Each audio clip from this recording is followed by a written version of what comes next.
All right, we dropped off. Why is, oh, it rained out there. Look at that.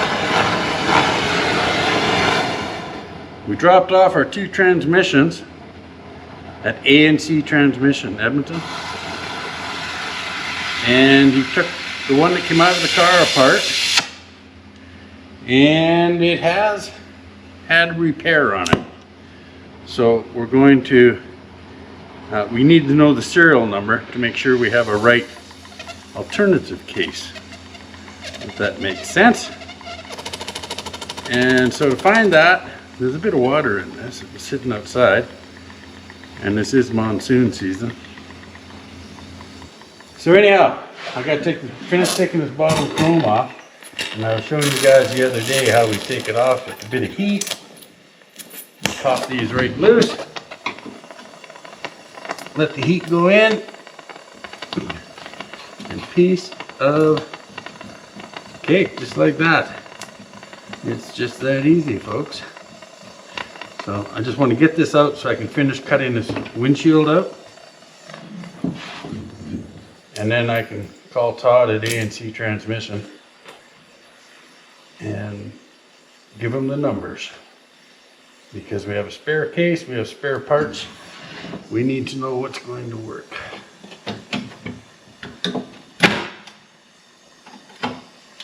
Oh yeah, this does work well. You got to be careful not to melt your stainless, or even worse, aluminum. Ooh, you do get a little heavy.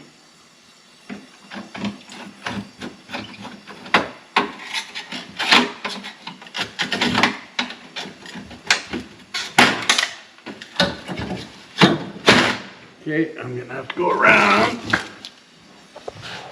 What you do? Or I can take the camera, Lou, and you take over with the torque.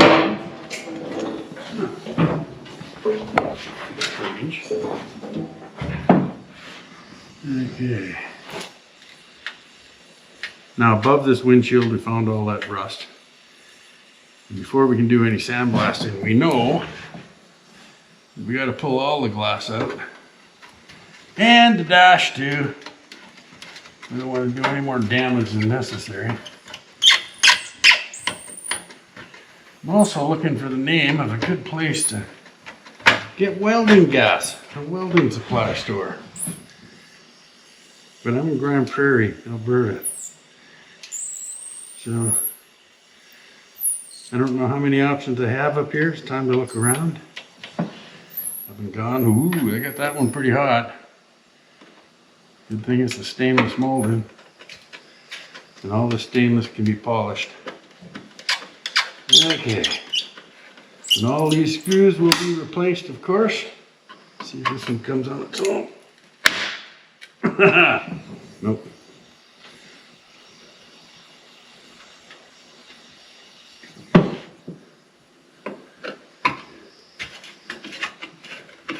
Okay.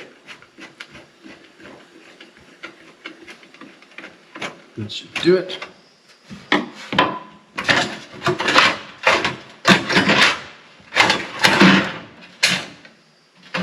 Woohoo!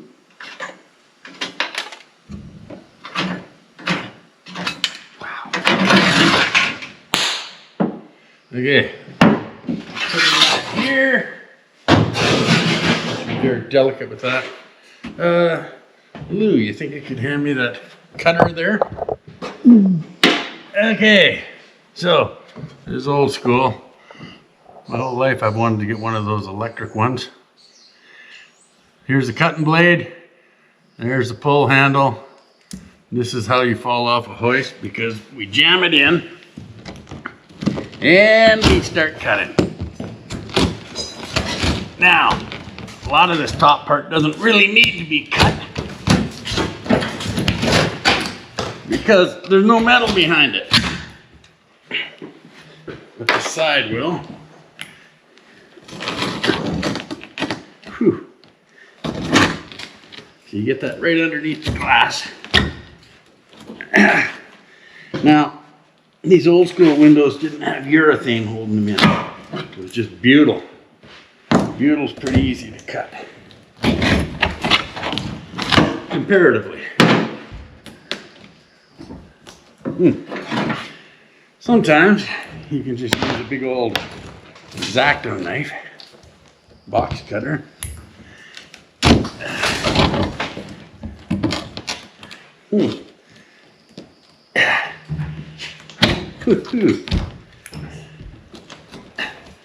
Okay, we'll work across the bottom a bit because the serial number is right here, we think.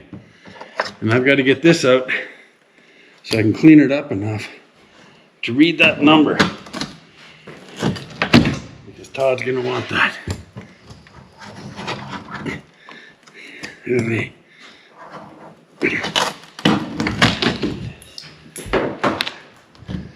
Whew.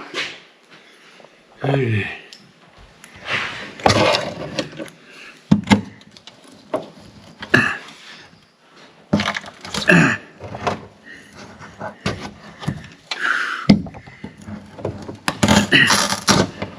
See, they did have the aerial inside the glass. There's the wires. Oh, wow. Yeah. That's from a previous set. Oh, no, it might be from this set. Here's the piece. This goes on the window, right? And they're cut. We don't care. Other glass will come with its own. So, that was pretty high tech. Okay, I'm going to come around the loose side. What do we got here? Just a little bit.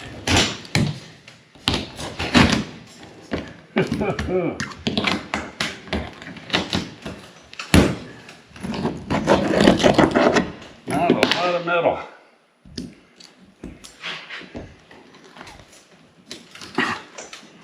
Wow. Okay.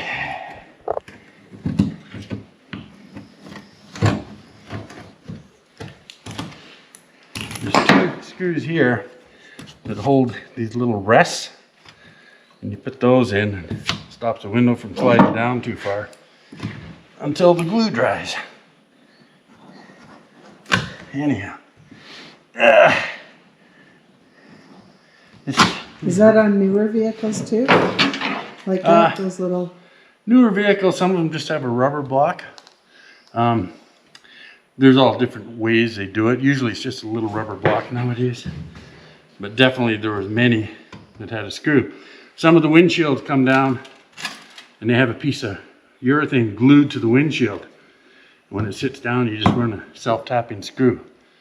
And that holds the window up. Just depends on the vehicle. Every company figured their engineer was the best and the brightest and did their own thing. So I'm trying to get that underneath. Holy jeez. And then it slips out and you go first over tea kettle. And you just keep going back and forth. Now, we have Auto Glass by Les up here. He's just about to retire. All the best guys are. Oh, jeez. You know, I gotta find a long X-Acto knife because I've got all this. And if I can reach down and cut the inside, there's just so much junk in here. It's hard work. I'm gonna get a knife. All right. So,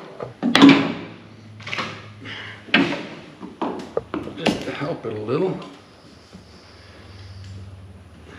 just put a little stress on it.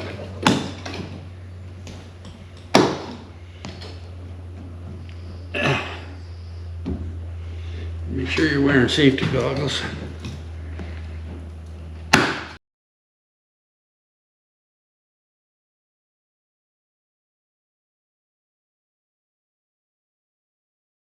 Now some people use a piece of piano wire. I had my dad do that when I was a kid. One guy inside, one guy outside. Wrap them around the screwdriver. I'm gonna talk about old school. Whew.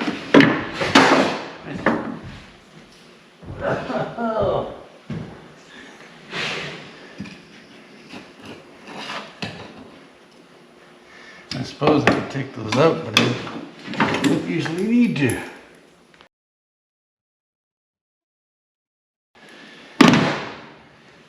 That was in there good. It's almost like hard work.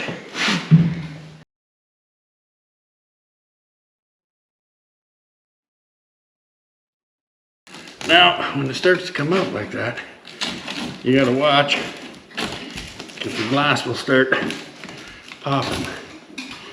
That's why it's important to wear your goggles.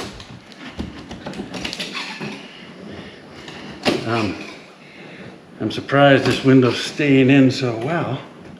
I mean, glass works. Some people think it's pretty easy, but okay, they use a recip saw, like a sawzall, and it punches in and out with a flat blade, and it has a good reach on it. And that's what the local fellas use. I don't have one. I tried using a normal recip saw, but they have too many cycles per minute. It's got to be slow. Okay. Really kind of blown away. It was well installed. Well, they used to use just butyl, so they'd fall out. And this window, I mean, the car's been parked since the 80s. I'm going to go to the other side. Okay. Now,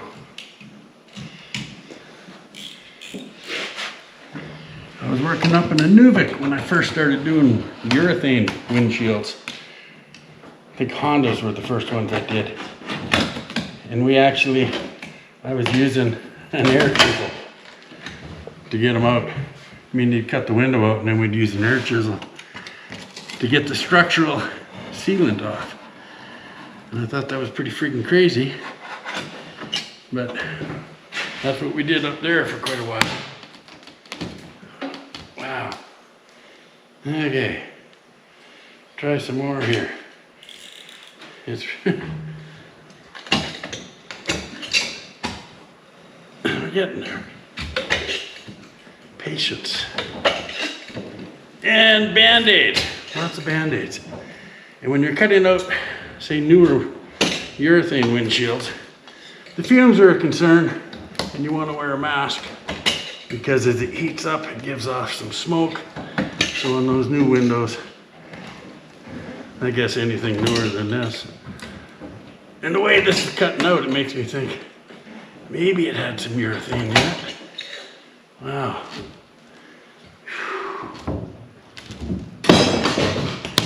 And you gotta watch because the glass, the inner layer will split.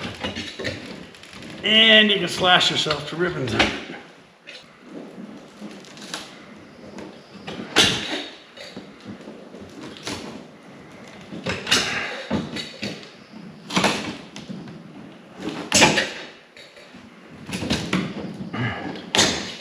Okay, other side.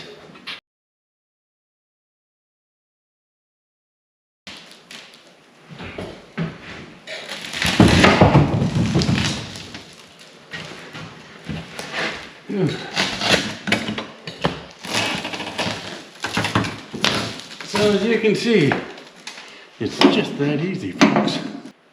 Look at that. The glue and the interior molding. So yeah, there's the front of that roof is hooped. But that's all right, that's why it's here. Yikes.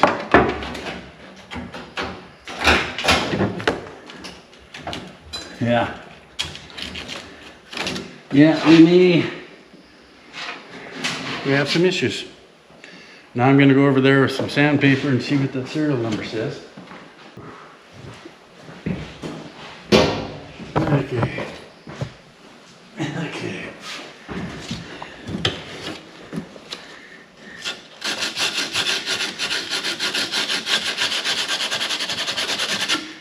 All right. Now I'm going to do something far more delicate. I just wanted to touch on it. Okay. Todd, Mr. AC transmission.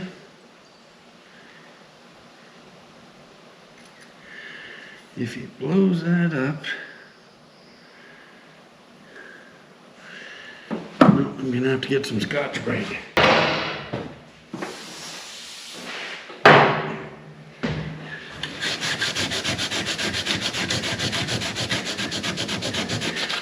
Okay, synthetic steel wool, Scotch-Brite. I don't want to wear down the metal.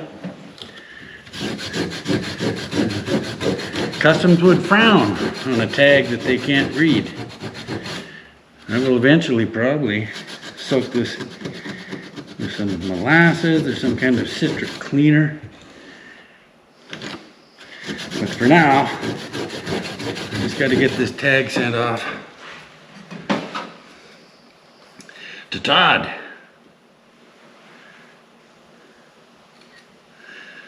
There we go.